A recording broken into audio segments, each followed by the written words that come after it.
I'm not a conspiracy theorist. I'm a conspiracy realist. With more facts, less opinions. Humorous, outspoken.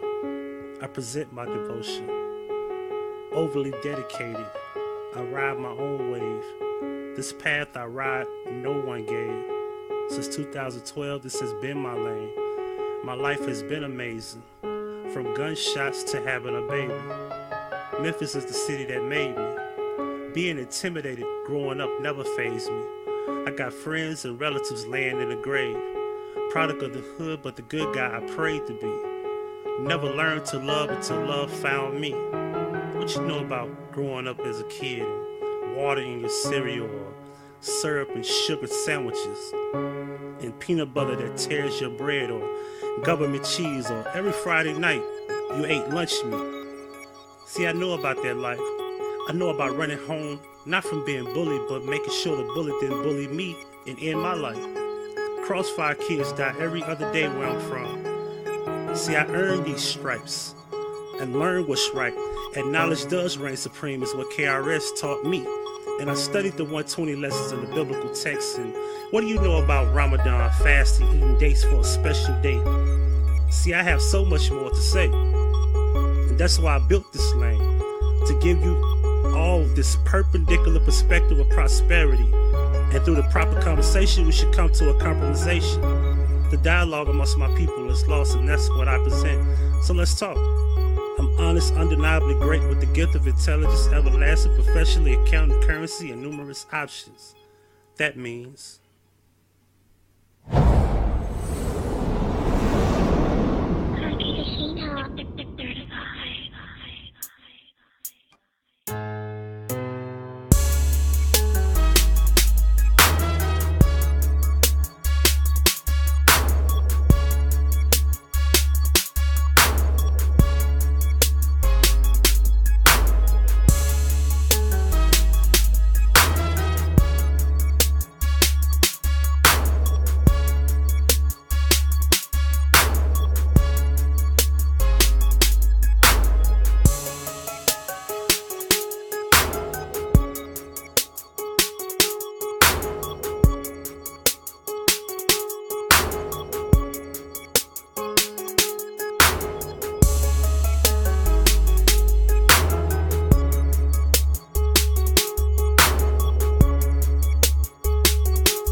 Oh, got it.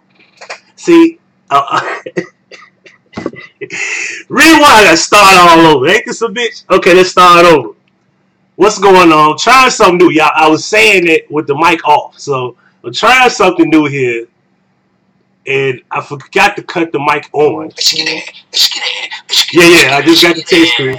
The fucking mic was off. The fucking mic was off, so now the mic is on. And I was just saying how this shit is so fucking new that it's like it's still a test run. I mean, I'm not gonna hold y'all up too long. I gotta be at work at 3 o'clock. But I do want to share this video I saw. Y'all subscribe to the Tupac hoax reveal. So let's start over. It's from the very beginning. Alright, one more time. Mic is on. Yeah, I see the mic on now. Alright, Simply Made. How you doing? Gleecel, how you doing? Fire Goddess. Rex C. Mike G. Chasing True. Pam M. Wax Dog, what's going on with you, bro? That's Needed. Young Jay, what's up with you, my guy? Judith Ann, how you doing? I want to say that name. I want to try. I'm going to take a shot at that last name, right? Let me see if I can get it right. Bonacorsi? Did I say it right? I hope so. Alright, so anyway, Lamar Brand TV. What's up with Lamar Brand TV? What's going on with you, bro? I just saw you at Applebee's, bro. You through it already? Goddamn. Who else we here? And I think that's it. Oh, Christina just showed up. How you doing, Christina? I said it. See, I'm good. I'm good with pronouncing names. I try my best. So look, so I'm letting it be known that there will be no more Google Hangout lives. Okay. Now, what I will show you all is this. I'm gonna give y'all a little rundown. All right. We won't be doing lives via Hangouts, but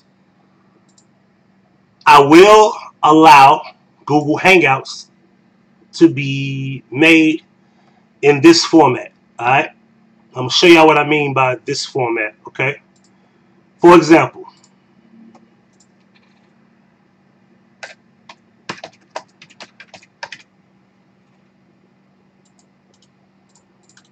I'm gonna show y'all how this works. That way y'all be familiar with it. All right. All right, here we go. Join by link. All right, boom. Hit OK. For example, I'm gonna call myself in, right?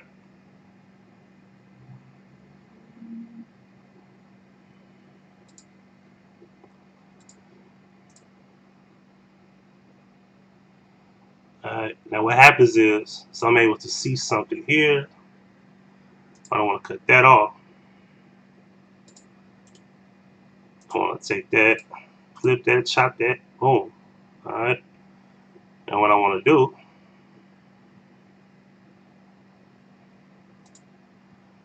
web page.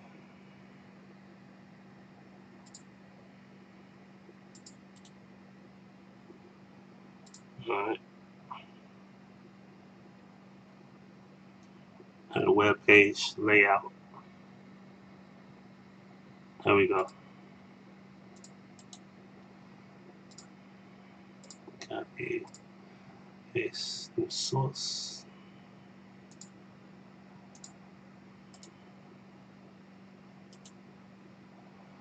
Okay, and copy it. Okay, let's copy it again.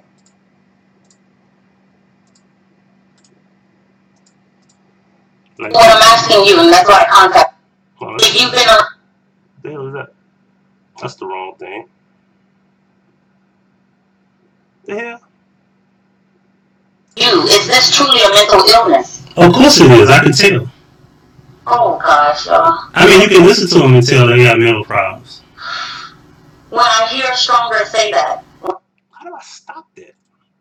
I want to stop that and do this a certain way. Anyway, well, we'll get into that because I do know how to open the Hangout where I can start my own group and bring people in where they're able to discuss anything. But it's not going to be a live version. It's going to be where I can put it up here if you look to this way over here, I gotta make sure I show it the correct. When you look this way to that way, it's gonna pop up here, and it's gonna be able to interact with the live that way. You'll be able to do visual or audio, and it'll be up here in the corner. I gotta get used to doing this. So what I'm trying to do here is I'm trying to eliminate the idea of Google Hangouts. That way, if people are being hacked, you don't have to worry about any of that, whether it be me or anybody for that matter. So what I'm doing is I'm getting rid of that. Go get Julio, bring him to the cam. Not right now. I'm in here. I will get him when we over. We got a little time. Yeah, the Hangout doesn't have to be live. It's been done before. Yeah, exactly. So what I want to share with y'all is a video that I saw on the Tupac Hoax Reveal channel. If you haven't seen the video, it's 30 minutes long. It's actually 2 hours long, but he chopped it down. So he kind of like chopped it down to the very important parts. But I will also put a link out if you want to watch the whole entire video. Also, hold on.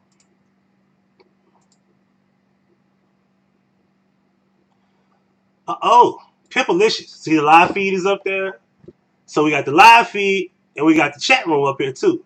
So the chat room can also be shown up here. As you can see, we get to scroll up and down as well on the screen. So everybody can shout themselves out. This is how I should have did it, but I'm doing it by my phone because I'm so new to this shit. And as you can see here, boom. See that? So everyone in the chat room say hello. You still can be seen on the screen as well. But we're going to get right into this video because I don't want to hold up too long. What's going on, Michelle? And what I'll do is I'll pause between to get certain things that I probably want to say. But I'm going to say as less as possible because the video is self-explanatory. So, you ready? Let's go.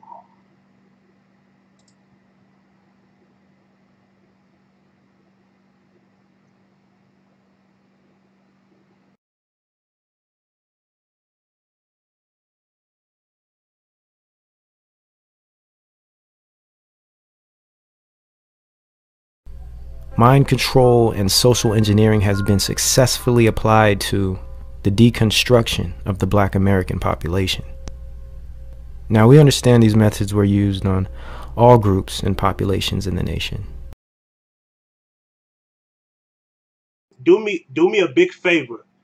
If y'all have any problems seeing the screen, let me know. I can make it as big as I possibly can, or I could just remove the chat altogether and make the screen bigger. But I'm pretty sure you should be able to see it. I can see it on my phone, so I know y'all can see it on every other device. So everything should be good. Can y'all see the visual of the video and everything? Everything good?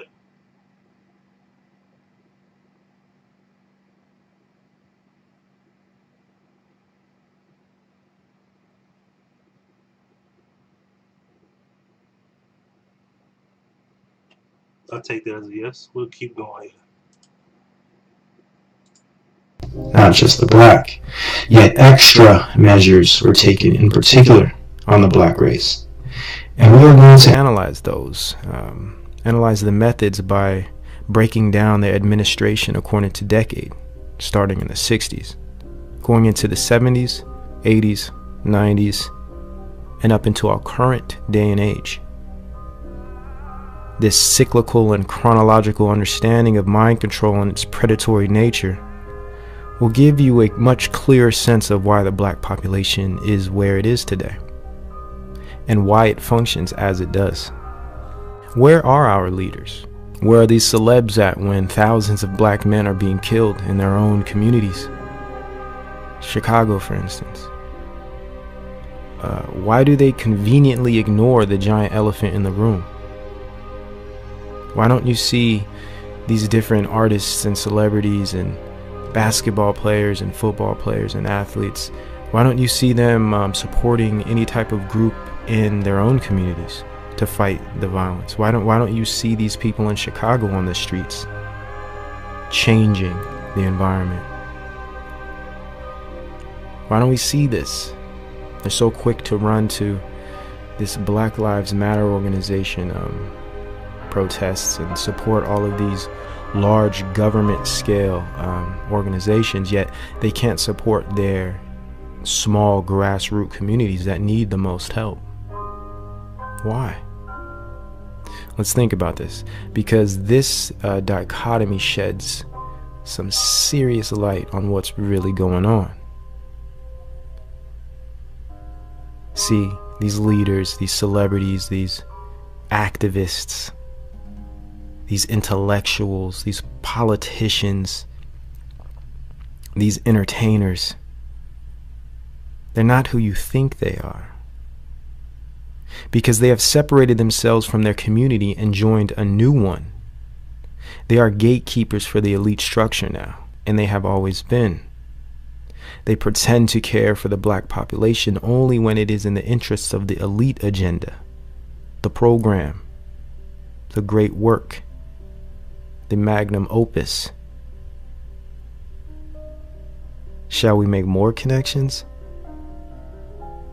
Think about it. Are not all these so-called leaders and celebs fraternal and sisterhood members? Let's look at Oprah. Isn't she an Eastern Star? We can look at the history of black culture creation to recognize that these things have always been this way. The black elite, or talented 10th, if you want to go back to Du Bois, who was a Boule member, a secret society, high black elite gatekeeper. The celeb class, whatever you wish to call them, they have always been used as a device to arrest the development of their own people, all for fame, security, and abundant wealth at the expense of others. These figures have been used to sell false dreams, false hope, and pigeonhole blackness within fixed categories, limited by labels and stereotypes, all by design, all in the purpose of division, divide, and control. So how did we get here? By the way, that kid you just saw with that gun, he's from my city. If y'all remember the story where he was a kid and he was carrying guns and he was talking about, all type of shit, and they was wondering where his parents were. Well, that boy is like 17, 18 now. And he's not a baby no more. He calls himself baby CEO, but he's not a baby no more. And he really about that life. You know what I'm saying? Nothing fake about it. You know what I mean? And he from out here. So, of course, it's the idea of no fathers in the home, things of that nature. But it's a deeper meaning. This is what this documentary was about. I just thought I'd let it be known that he's from here, and I'm familiar with that young guy. So, let's continue.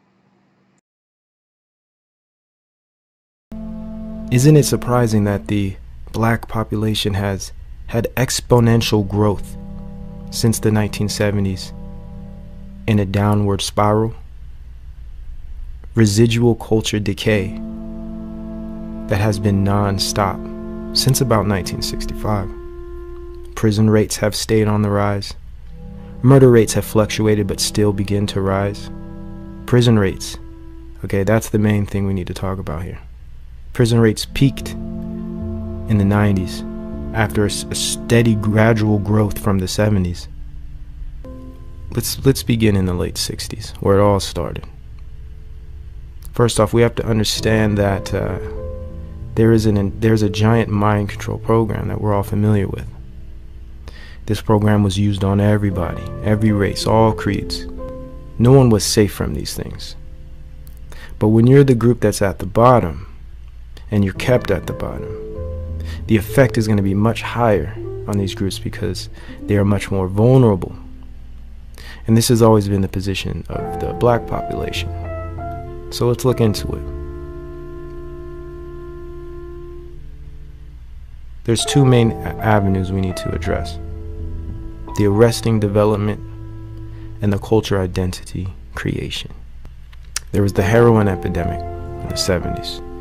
There was Vietnam, PTSD, and poverty. All these things struck the black population heavily. People came back from the war hooked on heroin, passing that on to their families. MAK is a Boule member. He was a Freemason. And I don't know if he was CIA, but I know he was a Freemason. And he was a Boule member. That's what a lot of people don't even want to accept. Him, Jesse Jackson, Reverend Al, majority of your black leaders were all a part of the game. So a lot of people don't like to talk about. They don't even like to mention it because it tarnishes the imagery of black leadership.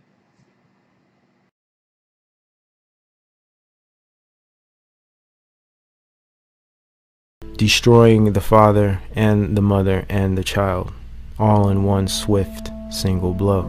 The counterculture had a huge movement called free love. All right, this free love movement goes back to the 19th century. Some hard hitters were the Summer of Love in '67, the Stonewall Gay Rights of '69, the French Socialist Uprising of '68, and the Black Nationalist peak of the Black Panther group in '66, and the peak in 1970.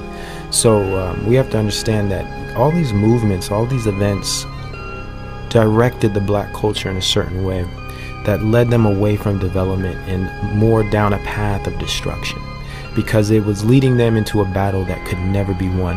And not only that, it was a trick. It was a type of booby trap in a sense.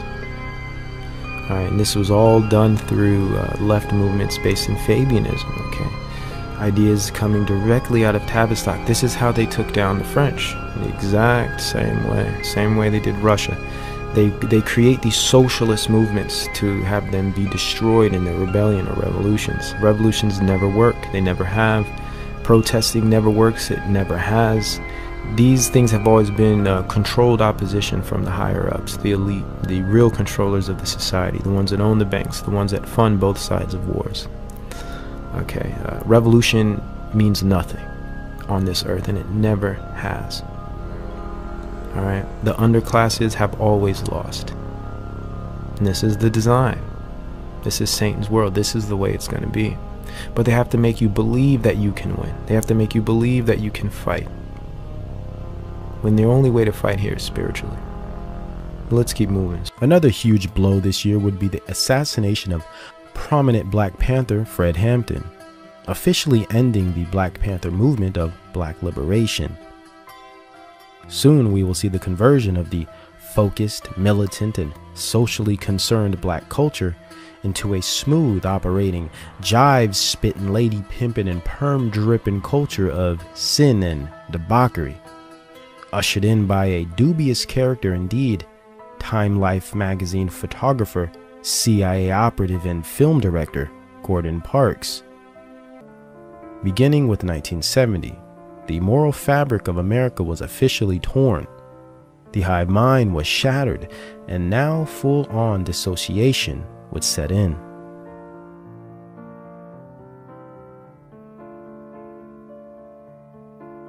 In 1972, the country was divided, dazed, confused, and subdued. The reaction to the problem of war in Vietnam was achieved, and now the solutions would be formed. New domestic industries, markets, and subcultures had been birthed. America was now a beaten, rebellious, and reckless society, a modern Babylonian sex cult. And the film industry would, by design, reflect this. The 1972 films like Clockwork Orange and blaxploitation film Superfly would depict this climate of utter depravity perfectly. Speaking of blaxploitation, we encounter the other side of the demise of the civil rights movement. While feminism and gay rights pushed black liberation into the shadows, at the same time, blaxploitation aimed to detract the focus and shatter the reality of the black population as a whole.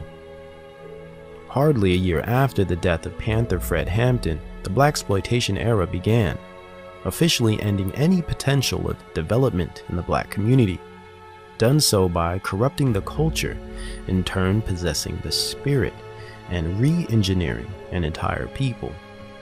This all began in 1971, and right out of the Black Panther Party. So let us rewind back to '66 to set up the development. As we discussed in part 2 of the series, Time Life magazine photographer and Office of War Information agent Gordon Parks was assigned the position of documentarian for the Black Panther Party in 1966 under the auspices of the Central Intelligence Agency.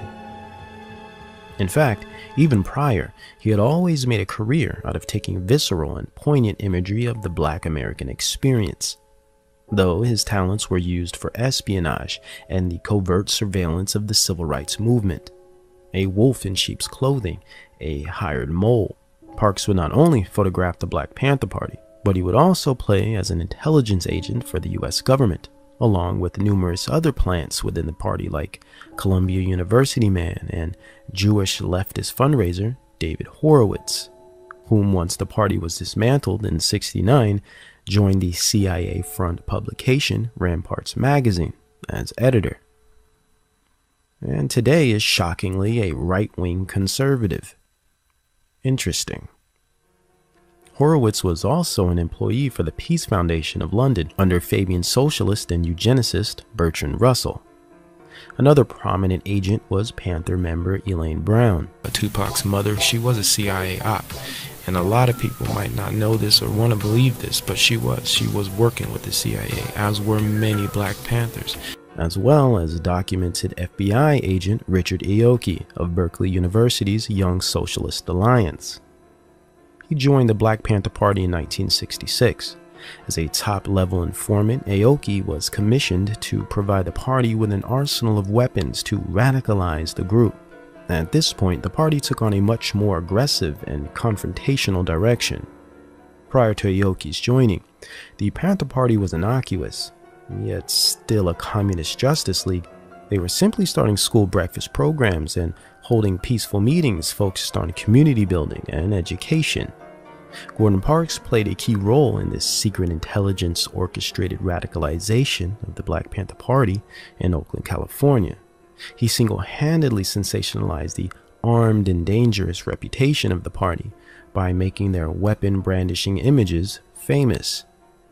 Parks would produce some of the most significant agitation propaganda of the era, all the while frightening society and demonizing the Black people.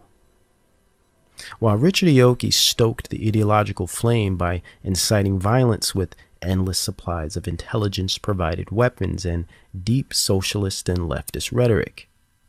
This would go on until 1969, when the party was officially disbanded with the assassination and brutal murder of Fred Hampton by the FBI. The Panthers were finished, but Parks' career was only just beginning. During this time, he also worked as a consultant of Hollywood productions. This is what we would call today an intelligence liaison, like Chase Brandon, for example. Secret intelligence has always been directly connected to Hollywood, just as much as it is to the occult. They play as a subversive trinity that has had the ability to construct societies since its inception. So it only makes sense that Parks would develop his career further in Satan's theater. He continued his exploitation of Black life by producing a successful series of documentaries based on ghetto life called The Learning Tree that same year of '69, becoming Hollywood's first major Black director. By 1971, Parks had spawned the most vile and detrimental film genre to date, blaxploitation, with breakout film Shaft. While Parks became a legend and pioneer of a genre, with the help of Jewish writers and production studios and foundation funding, of course, Now, you heard the funding of Jewish people are always in the middle.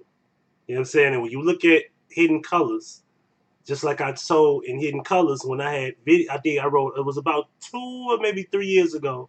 I did a video back in 2015 where I was showing people that I had no problem with the Jewish people putting the information out there. I had a problem with the fact that Black people who are holding Tariq Nasheed to a higher level and not calling them out on the fact that, why would you have Jewish people editing your film, choreography and all of this different shit, casting and everything? Why would you do that when you could just do it with Black people? There's Black people who edit, there's editors that are Black. There's choreographers who are Black. cinema photographers that are black. You don't have to go get Jewish people, but that's about it. Like, you have to get them involved in order to make your vision a possibility in most cases. And so far in this situation here, just like when Tommy Sotomayor, his whole riff with Tommy was that he wanted to mention that the Jewish people were the one who funded the slave trade. The European slave trade wasn't possible without the money from those people. Nothing is done for free. You can get people to do the work, but for everything to become an idea or become an actual establishment where something is going on, it has to be funded. And that's what he just mentioned. And because of that, he don't like Tommy no more. But notice he never really addressed it. And when he addressed it, somebody asked him, he said that he's trying to get me to say something to make me perceived to be anti-Semitic. Interesting.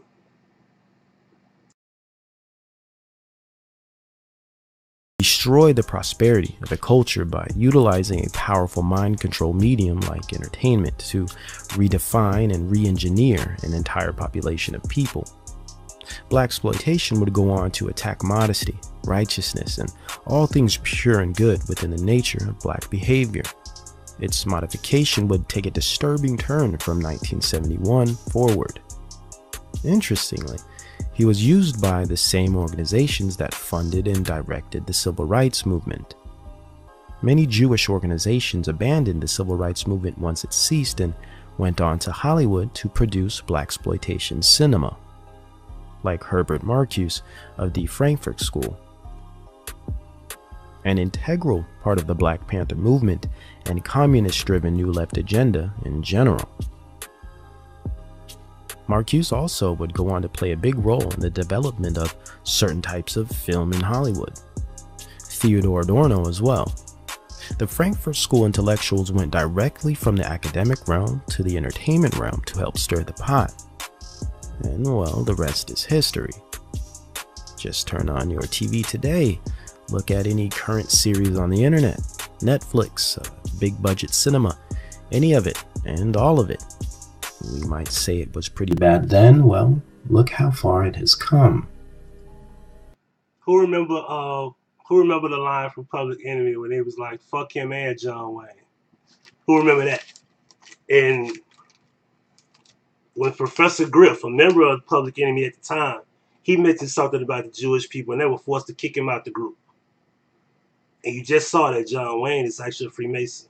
And not because somebody put a title by his name. Go look it up. Do the research. Don't believe nothing you hear right here.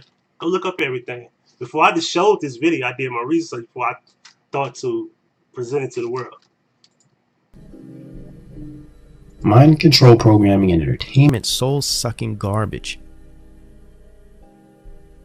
Hollywood appears to be a CIA, Jesuit, Jewish alliance forged as an apparatus for social conditioning over a long-term trajectory, and granted, with many foreign silent investor partners included.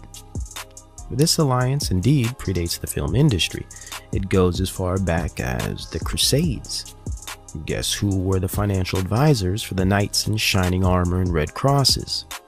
And we are aware of the coalition between the Crown and Vatican City. Though the CIA came out of the OSS, well, the OSS was a descendant of British intelligence, which goes directly back to the witch John Dee, the original 007. Further connecting intelligence, the occult, and stagecraft media entertainment. Back to Gordon Parks. By 1972, and in typical fraternal brotherhood fashion of the elite, nepotism kept the blaxploitation genre moving swiftly. A genre that I consider an intelligence-manufactured MK Ultra program, most likely cooked up in the Tavistock Institute. Gordon Parks Jr. would release the silver bullet film that defined the genre, Superfly. It was released in 1972 and started the pimp and hoe, smoke and blow culture of the 70s. One that would continue for decades and is still very alive and well today. As Gordon Sr. passed the torch, his son would drive the dagger a bit deeper into the hearts of a culture with his smash hit and cult classic, Superfly, where drugs, violence, and lust became fashionable and endearing. And of course, striking a fierce dialectic politically in society by sexualizing and objectifying women on screen during the height of the women's liberation movement, which was also the same time as the height of the sexual revolution. 1972 strangely produced the strongest feminist movement and objectification of women media productions all in the same year. Another excellent example of agitation propaganda, and especially when you confirm that the CIA was, for one, behind the formation and guidance of the feminist movement, and two, behind the production studios that were releasing consecutive smut material, like the early adult film Deep Throat that took in 1 million at the box office that year. The book Joy of Sex was a bestseller, and Playboy was a lead publication nationwide. Interestingly, the feminist movement focused on support of lesbianism and denouncement of female sexualization, yet it simultaneously promoted free love and irresponsible sexual relationships for women. Not to mention, blaxploitation films shamelessly promoted prostitution, rape scenes, and black women as harlots and swindlers. Yet the same year, the first black woman in history ran for president, Shirley Chisholm. If one wants to seriously screw up the mental state of a society, this is surely one way of doing it. Blaxploitation films would continue. Shirley Chisholm was also a Boule member, by the way. Continue and increase in their depravity throughout the decade. Notorious films like The Mac would solidify pimp culture and drug dealing in the inner cities. Actress Pam Grier in her films like Coffee and Foxy Brown would indoctrinate women with a Jezebel spirit that is still extremely prevalent today and cannot be missed anywhere in Hollywood or the entertainment industry.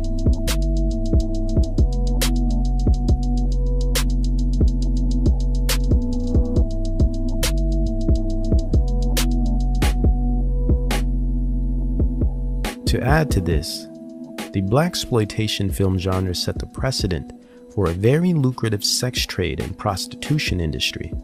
Though it always existed, blaxploitation films glamorized it, made it part of the culture, and the music industry would assist in this glamorization.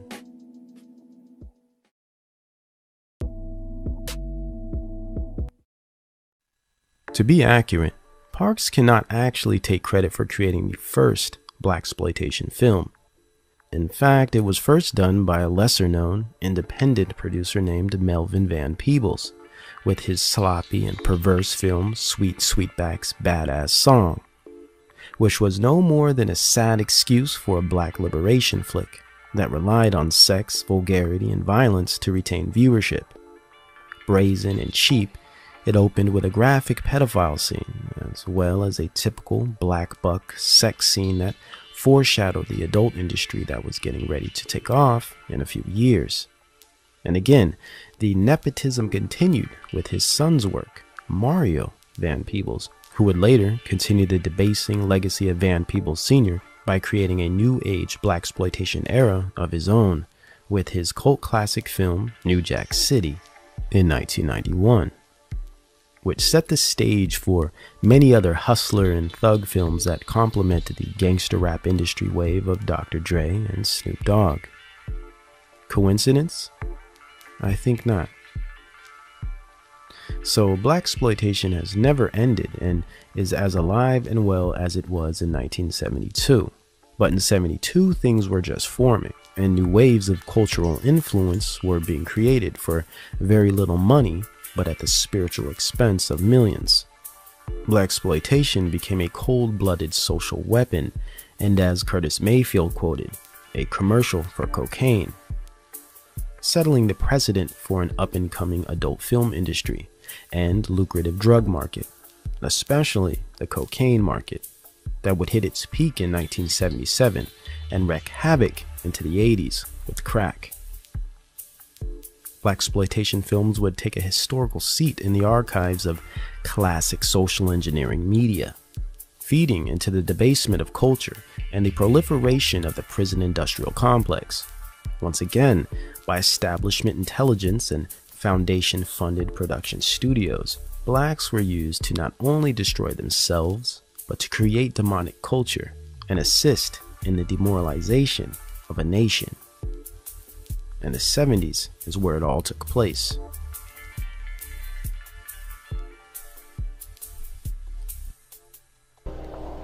And it goes further to, and it just continued down to Spike Lee and John Singleton with Boys in the Hood, and the famous movie Colors, which started the gang rise and hip-hop movement that started decay of black culture through groups like NWA.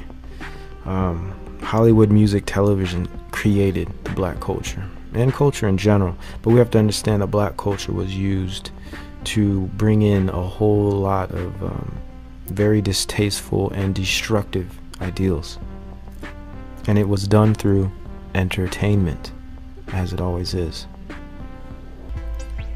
And on top of that, another thing that happened in the 70s that I didn't touch on was the idea of materialism, consumerism. All right, cars, clothes, and fashion. These things became popularized and became part of the black culture. I mean, before this blaxploitation, blacks weren't really into all of that. So you hear studies now saying the black population is the biggest consumer in the nation, and all of this consumerism and superficial kind of showy, flashy mentality that blacks have tended to develop come out of the blaxploitation era. And isn't it interesting that the writers, well, some of the main writers, especially in the beginning, the most famous of the writers of these blaxploitation films were Ashkenazis, Cohen, for instance. We understand this was a design. This is culture creation. This is social engineering done through Hollywood. We can look at the works of Aldous Huxley and Plato himself, who both spoke about the importance of theater, the arts, and music, and how any type of mind control could be implemented through these concepts. Anything you would want a group to believe, or any way you would want a group to act, you can get them to believe or act any way through the arts, through music. And this is what they did with blaxploitation, and also implemented into soul music and funk music. Blacks were a lot different 30 years prior, but once these movements hit, the culture was shaped, and it became solidified and spread across the nation and the world. Soul, funk, disco era, all these things destroyed the development of the black culture. Sports stars blew up, basketball, football. Okay, pipe dreams comes out of all of these things. Distractions, socially stagnant.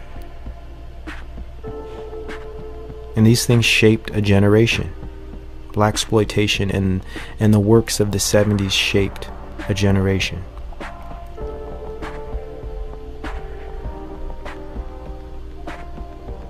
And as we stated earlier, arresting development, culture, identity creation. This is all about the identity here. This is how the black culture was created, through blaxploitation. All right, which originated in blackface. We can look at blackface of way back. That was the start, but it really came into fruition during blaxploitation with the use of Hollywood and screens. Okay, the morals and the important ideals to the black people were tainted through blaxploitation. Okay, and the minds and spirits of the black population was destroyed even more through the crack era. Okay, destruction of families, putting the fathers in jail, putting the mothers under pressure, which would in turn hurt the children's development. It's just like a domino effect. Okay, and so yeah, the 60s, the 70s, the 80s. The 80s really took a toll, and it led right into the 90s, okay, which just continued the decay. Because what came in the 90s? Hip-hop really started. Well, hip-hop started in the late 70s, but it didn't really start to really blow up into the late 80s and into the 90s, where once NWA came out, which also was an Ashkenazi creation and CIA funded and operated movement. NWA and the whole thug criminal programming just literally destroyed any form of development that was still left, was destroyed by this group. And the prison industrial complex and eugenics and family destruction just really came in and kicked down the door. And it's pretty much been over since then, because it's just been an absolute downward spiral ever since.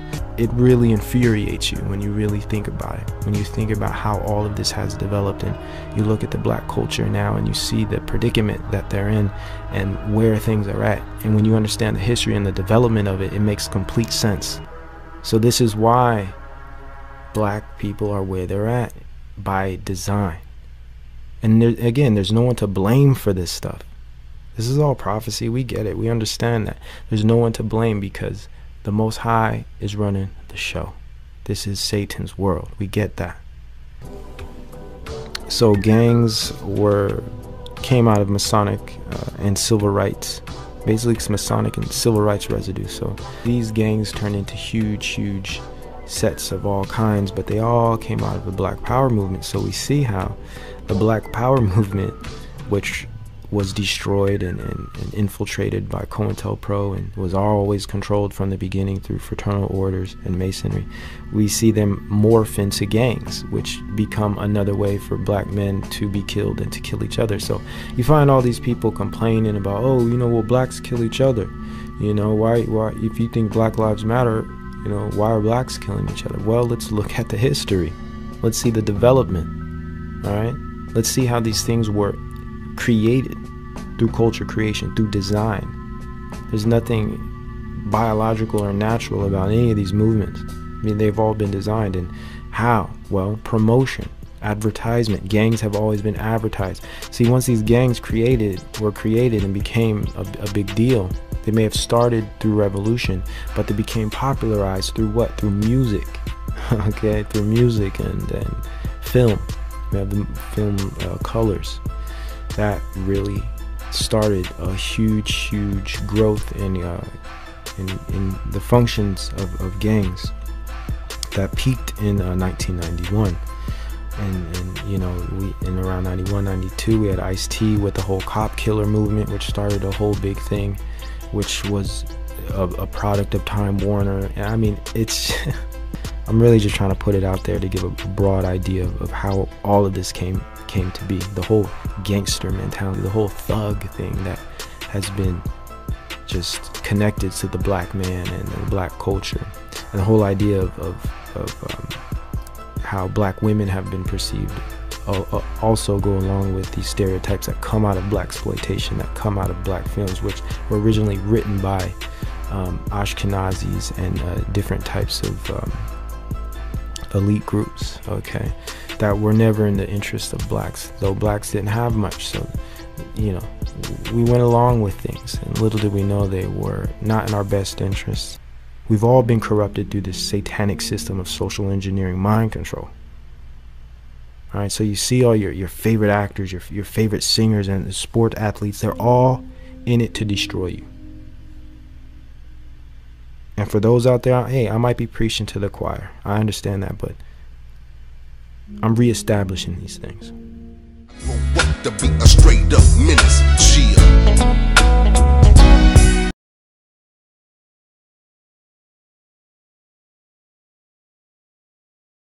Yeah, I hope I don't get copyright infringement for playing MC8 that little bit of time that I did play it. And yeah, so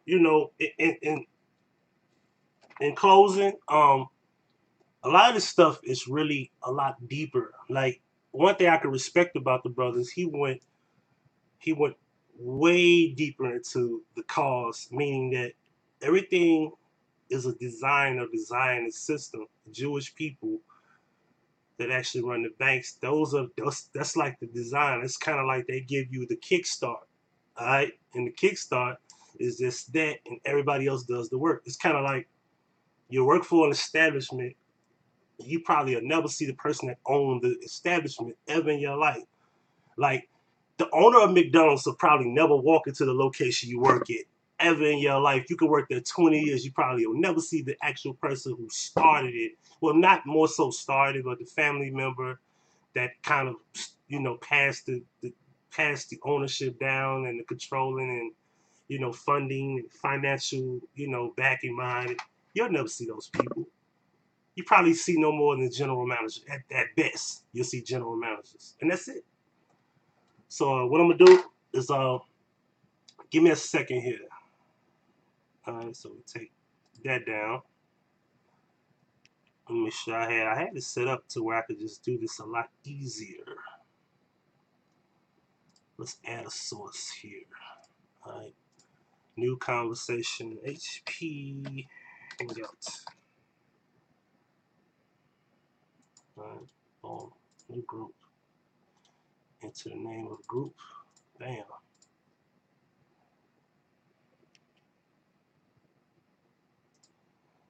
All right, let me add myself because I got to be able to use my headset here.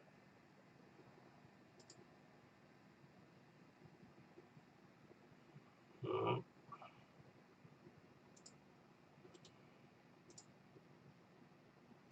right, back over here.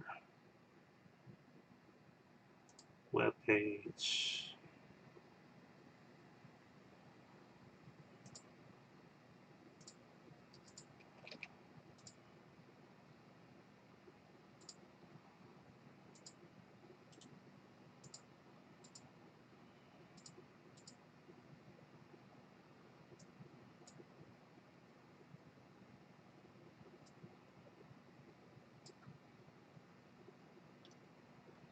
Okay.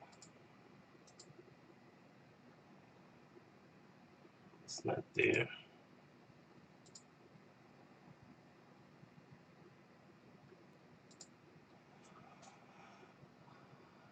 Okay, I did this before. How did I do it last time? Alright, let's try this one more time. Secure.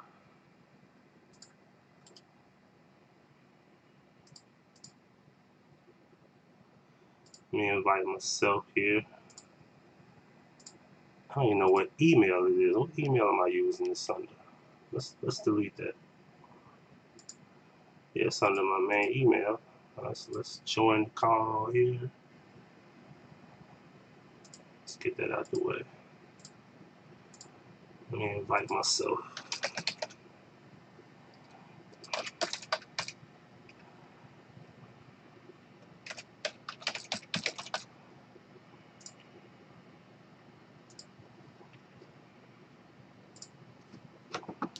Alright, let me see here.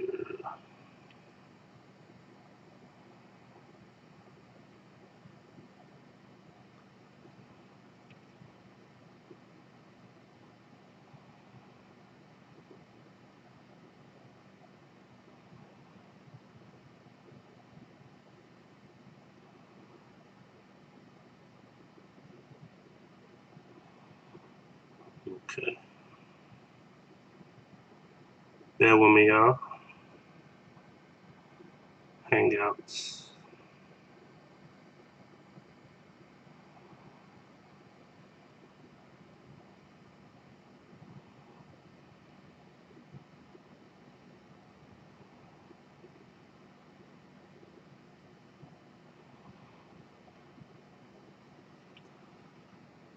Alright, let's clear that.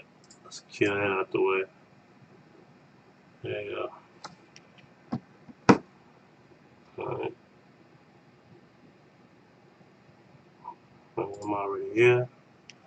Main accounts. Main accounts.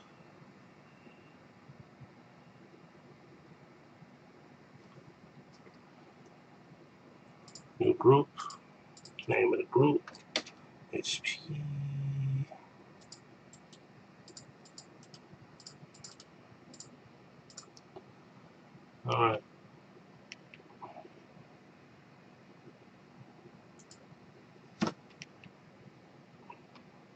logged in.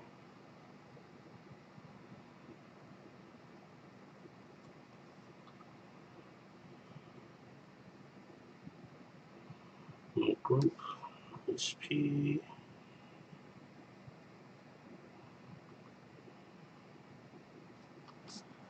All right.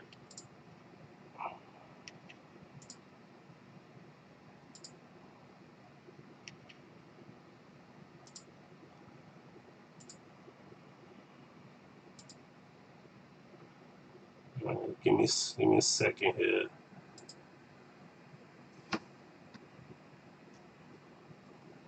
Look, I did this last night and I don't know what's going on here. Name of the group. HP. Alright, here we go.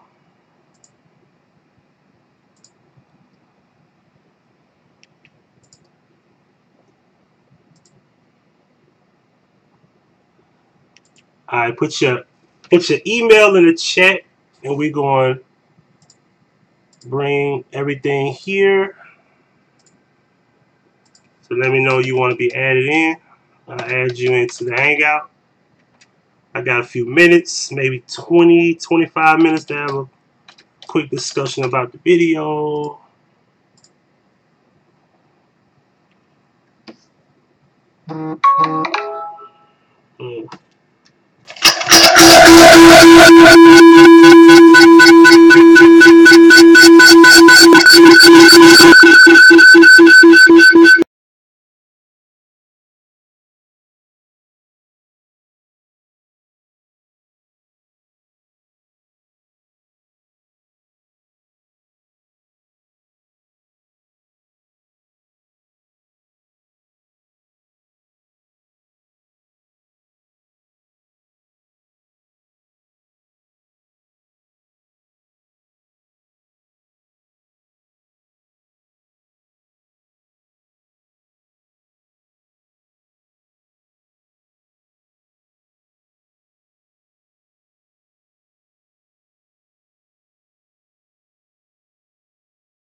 Alright, so what I'm gonna have to do is I'm gonna have to figure this shit out.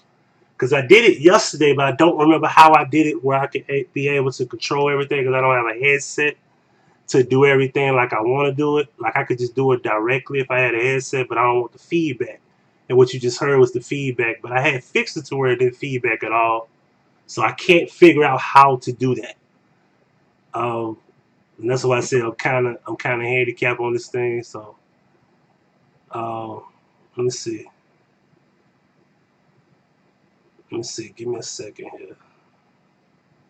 Yeah, I might have to. What I'll do is I'll do a late night show tonight where we'll do a hangout, and I'll be trying to figure this shit out while I'm at work. Later on, in about another hour, I'll learn exactly how. Hangout audio editing. Yeah, I gotta figure out how to do it and then do it to where there's no feedback. But I do know how to do a Hangout. I just don't want to do it the way it needs to be done. That's why this whole layout has nothing to do with Google Hangout.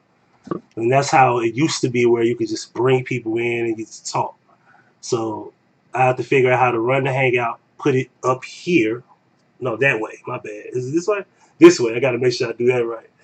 The Hangout screen will be up there because I practiced it to see how it looked, but I got to figure out why it's feedback. And so in the meantime, we'll double back later on tonight when I'm off work.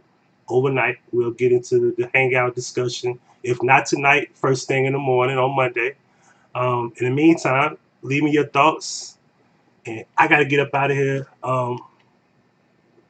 Leave me your opinions if y'all have anything to discuss about it. Anything I want to add to it, we can talk about it tonight or first thing in the morning. And I appreciate y'all for tuning in.